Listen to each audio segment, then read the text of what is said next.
Laporan Praktikum Botani Umum. Judul Morfologi dan Anatomi Daun. Nama Syafira Adinda, NIM 2502085. Dosen pengampu Salmiati MPD PhD. Prodi Agroteknologi, Institut Teknologi Perkebunan Pelalawan.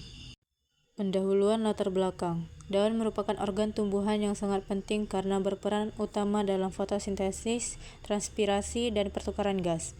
Morfologi daun mencakup aspek bentuk, ukuran, susunan daun yang berbeda-beda pada setiap spesies serta dipengaruhi oleh adaptasi terhadap lingkungan sekitar. Anatomi daun membahas struktur internal secara mikroskopis seperti epidermis, melindungi jaringan dalam mesofil yang menjadi lokasi utama fotosintesis, serta jaringan vaskular yang mengangkut air dan hasil fotosintesis ke seluruh tubuh tumbuhan. Tujuan: 1. Mengamati morfologi daun, bentuk helaian, ujung, tepi, pertulangan, susunan, dan tangkai daun. 2. Mengamati anatomi daun melalui irisan melintang, epidermis, jaringan palisade, jaringan spons, stomata, serta berkas pengangkut, xilem dan floem. 3. Membandingkan anatomi daun dan daun monokotil dan dikotil. Alatnya ada mikroskop, pipet tetes, kaca preparat, pinset, tisu, alat tulis, dan kaca penutup. Untuk bahannya ada safranin, aquades, kelapa sawit, daun jagung, daun mangga, daun lamtoro, dan daun kacang panjang. Cara kerja: A. Pengamatan morfologi daun. Amati daun monokotil dan dikotil.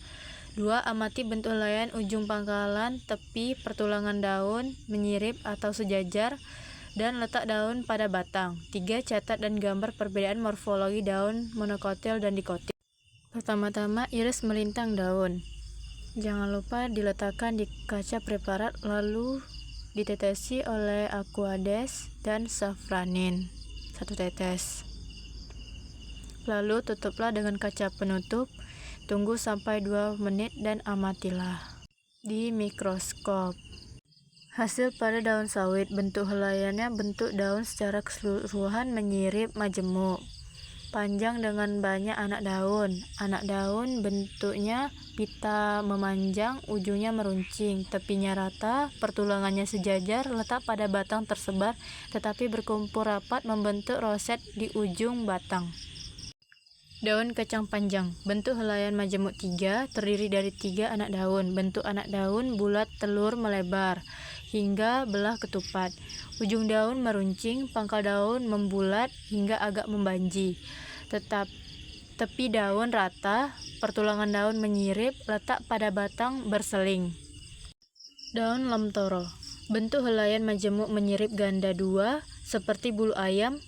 Bentuk memanjang kecil, ujungnya meruncing, pangkalnya miring, tepinya rata, pertulangannya menyirip tapi sulit dilihat karena ukurannya sangat kecil. Letak pada batang tersebar. Jagung. Bentuk helaian daun tunggal, bentuknya pita memanjang dan melebar, ujungnya runcing, pangkal membentuk pelepah, tepinya rata, pertulangannya sejajar, letak pada batang tersebar. Hasil dari anatomi daun jagung. Struktur atas dan bawah lebih mirip. Mesofilnya homogen, tidak ada diferensiasi palisade spons yang jelas, berkas pembuluh tersebar dan dikelilingi oleh selubung sklerenkim yang kokoh, serta stomata terdapat di kedua permukaan daun. Daun mangga dan daun kacang.